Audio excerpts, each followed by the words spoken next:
Salam əziz 6-cı siniflər, coğrafya dərslərinə qaldığımız yerdən davam edirik. Bugün bu videoda yeni bir bölməyə başlayacağıq. Bölmənin adı məkanın kodlaşdırılmasıdır. Səhifə 38-39-a baxacağıq bugün. Kodlaşdırmadan danışacağıq. Kodlaşdırma nədir? Məkanın kodlaşdırılması coğrafiyanın əsas anlayışlarından biridir. Bu sistem sayəsində mürəkkəb və geniş coğrafi məlumatlar sadə, qısa və anlaşılan şəkildə xəritə və planlar üzərində göstərilə bilir. Məkanın kodlaşdırılması anlayışı coğrafiya, informatika və digər fənlərdə, digər sahələrdə ümumiyyətlə istifadə olunan bir termindir və ümumilikdə məkanla bağlı məlumatların sistemli şəkildə qeyd olunması, təsvir edilməsi və təmsil olunması deməkdir. Məkanın kodlaşdırılması müəyyən bir ərazini və ya məkanı rəqəmlər, simvollar, şəkillər və ya işarələr vasitəsilə sadə və anlaşılan formada ifadə etməkdir. Bəs bu nə üçün lazımdır? Bu, məlumatların saxlanması üçün lazımdır, eyni zamanda ötürülməsi və emalı üçün lazımdır. Baxın, kitabınızda da bu səhifədə göstərilib.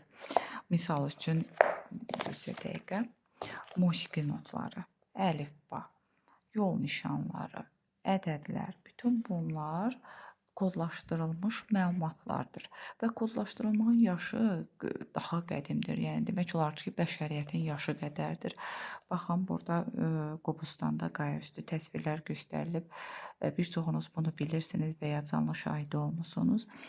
Bütün bunlar kodlaşdırılmadır və ya damğalar, tayfalara aid damğalar. Bunlar da kodlaşdırılmadır. Damğalar indiki dövrdə dövlət rəmzləridir.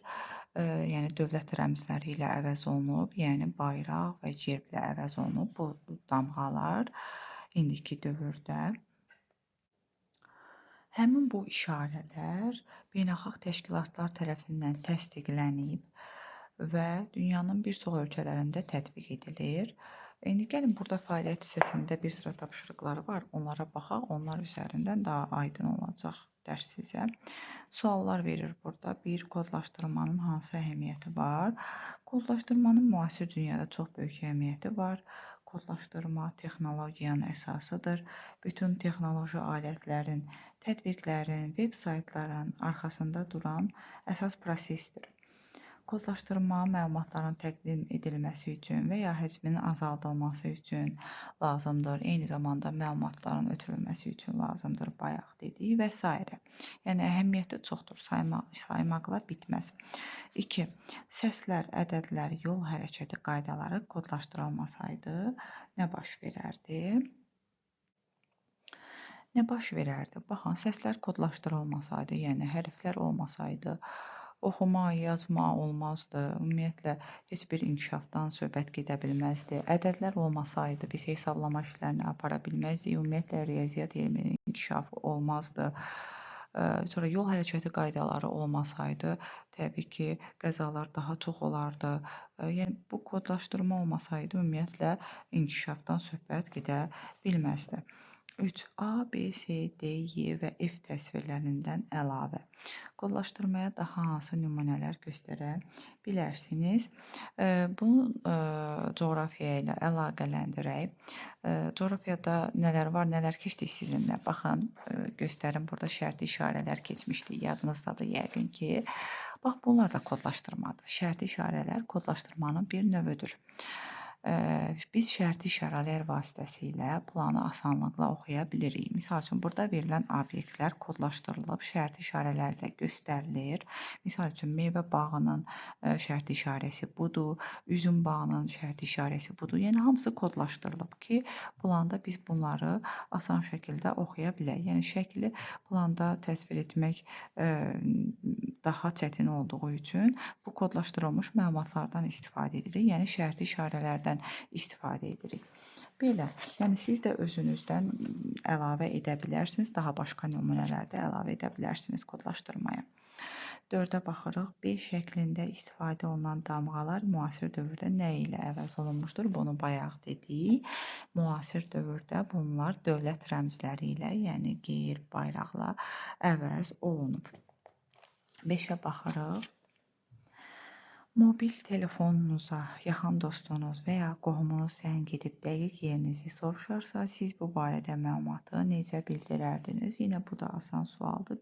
Təbii ki, bu telefonda məkan bildirən işarənin köməyi ilə müəyyən edə bilirik, olduğumuz yeri deyə bilərik. Məkan atmaqla, konum atmaqla biz olduğumuz yeri bu dostumuza və ya qohumumuza göndərə bilirik. 6-ya baxırıq. Qeyd şəklində sərnişinin taksi sifariş etməsi necə baş verir? Bunun üçün mobil telefonlardan necə istifadə etmək olar? Baxaq qeyd şəklinə. Burada Gmail ilə məkanın təyin edilməsini təsvir edib. Təbii ki, biz nə edəcəyik? Olduğumuz ünvanı və gedəcəyimiz ünvanı müvafiq çərçivəyə yazıb biz taksi sifariş edə bilirik. Bu suallar asandır. İnanıram ki, hər biriniz bunu asanlıqla cavab verirsiniz. 7-yə baxırıq. Hey təsvirində aparılan əməliyyatı necə izah edə bilərsiniz? Baxırıq hey şəklinə, nə görürük? Burada müasir xəritələrin tərtib edilməsini göstərib. Keçmişdə xəritələr min bir əziyyətlə uzun müddətdə hazırlanırdı. Müasir dövrümüzdə isə süni peyklərdən alınan məlumatlar əsasında qısa müddətdə hazırlanır xəritələr. Bu nə vaxtdan bəri mümkün olmuşdur? Təbii ki, GMS-lər və peyklər yaranandan sonra. Həmin peyklər xüsusi kameralarla təchiz olunub və kameradan çəkilən görüntülər kodlaşdırılmış siqnallarla yerdəki cihazlara ötürülür və daha sonra kompüterlərdə xəritə yaratmaq üçün nəzərdə tutulan xüsusi proqramların köməyi ilə rəqəmsal xəritələr yaradılır. Belə, bu videonun sonuna gəldik. Ümid edirəm ki, bu video sizlər üçün faydalı oldu. Əgər faydalı oldusa, kanalımıza abunə olmağı, videolarımızı bəyənib paylaşmağı unutmayın. Paylaşın ki, daha çox şagirdin qarşısına çıxsın dərslərimiz və daha çox şagirdlər faydalansın bu dərslərimizdən. Dərslərə davam edəcəyik. Gələn videolarda görüşmək üzrə hər birinizə uğurlar arzu edirəm.